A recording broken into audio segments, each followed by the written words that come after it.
E aí, pessoal? Hoje vamos mergulhar num assunto que parece ficção científica, mas não é. Como reprogramar o nosso próprio cérebro. E olha, isso é baseado em ciência de ponta. É um processo super real que acontece com todo mundo, todos os dias. A grande questão é, será que a gente está no controle desse processo? É exatamente isso que a gente vai descobrir aqui e aprender como tomar as rédeas da nossa mente. Sabe aquela situação? A gente pega um livro para ler e depois de 2 páginas já dá uma vontade louca de pegar o celular. Ou aquela sensação de que a capacidade de focar em tarefas mais longas simplesmente desapareceu. Pois é, essa impressão de que o nosso foco está sendo drenado é algo muito, mas muito comum hoje em dia. Tá, mas por que o nosso foco parece estar sumindo? Essa imagem aqui mostra bem o campo de batalha que existe dentro da nossa cabeça. De um lado tem o mundo do hiperestímulo moderno, tudo rápido, com recompensa na hora, distração o tempo todo. Do outro tem o caminho que realmente leva ao crescimento, mas que exige foco, paciência, um esforço a longo prazo. É uma verdadeira guerra pela nossa atenção. Olha, vamos chamar as coisas pelo nome que elas têm. Nosso cérebro está literalmente sob ataque. A vida moderna, com esse bombardeio de estímulos, está instalando o que a gente pode chamar de código lixo na nossa mente. E isso está reconfigurando nossos circuitos neurais. E não é para melhor. E essa ideia de junk, de lixo, é mais profunda do que parece. Pensa só. Do mesmo jeito que o junk food vicia nosso paladar em açúcar e gordura, o junk content das redes sociais e dos vídeos curtos treina nosso cérebro para querer uma novidade a cada segundo. E da mesma forma, o que podemos chamar de junk sex, o consumo excessivo de pornografia, cria uma necessidade de estímulos cada vez maiores, distorcendo completamente as nossas expectativas. Então, o ponto central é esse. A gente está sendo condicionado, treinado para a impaciência. Esse fluxo sem fim de informação fácil, de recompensa rápida, tá deixando a gente impaciente. E aí ler um livro, aprender uma coisa nova, ter uma conversa de verdade, tudo isso fica mais difícil, porque o cérebro não está mais acostumado com o ritmo do esforço real. Mas calma, que agora vem a parte boa, a grande virada nessa história.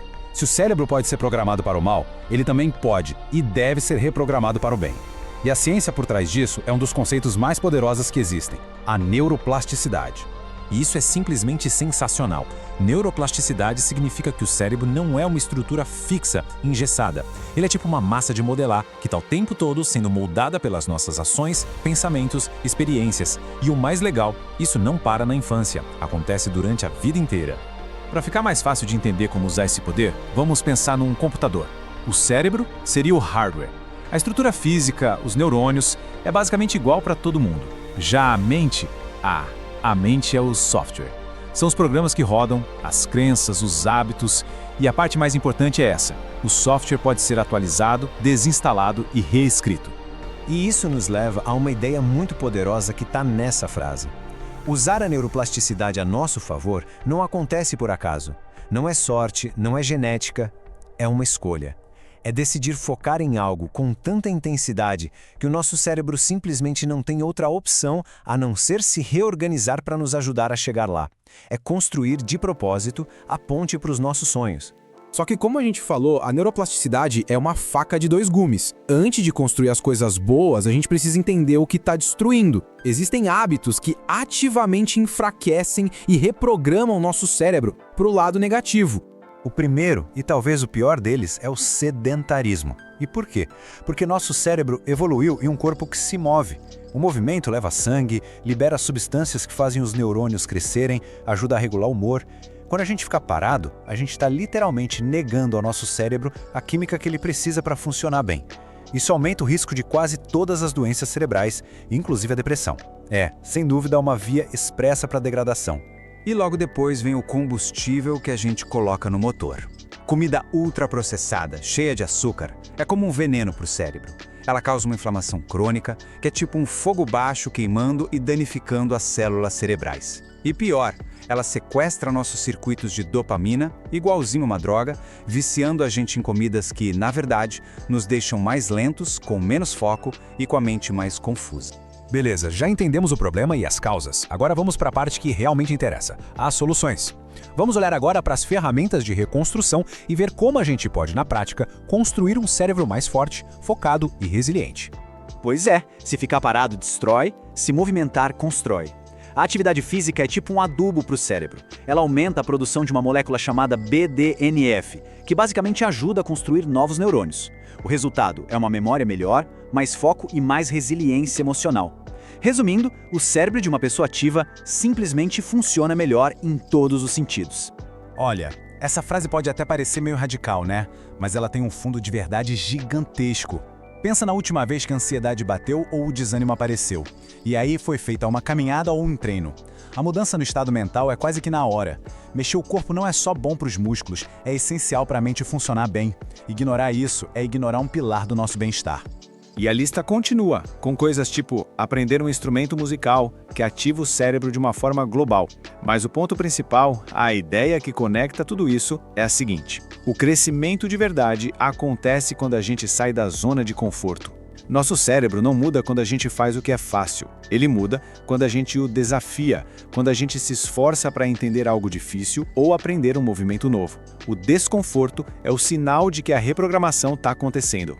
Certo, agora para não ficar só na teoria, vamos montar um manual prático. Um plano de 4 passos bem simples para qualquer pessoa poder começar a assumir o controle da programação do próprio cérebro a partir de hoje mesmo.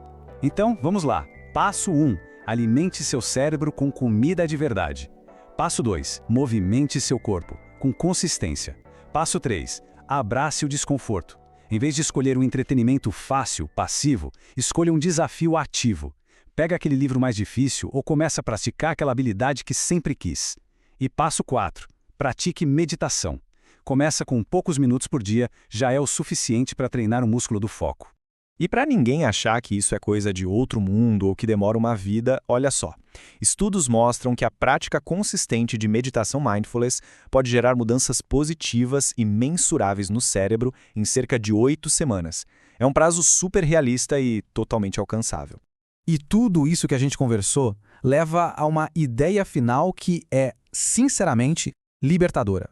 Nossos pensamentos, emoções, crenças, eles vêm e vão. Mas a gente não é eles. Nós somos a consciência que observa, que analisa. E isso nos dá o poder de escolher em quais pensamentos a gente vai embarcar e quais a gente vai deixar passar. Essa é a virada de chave, sabe? Se a mente é o software e o cérebro é o hardware, a consciência é quem está no comando. É o programador.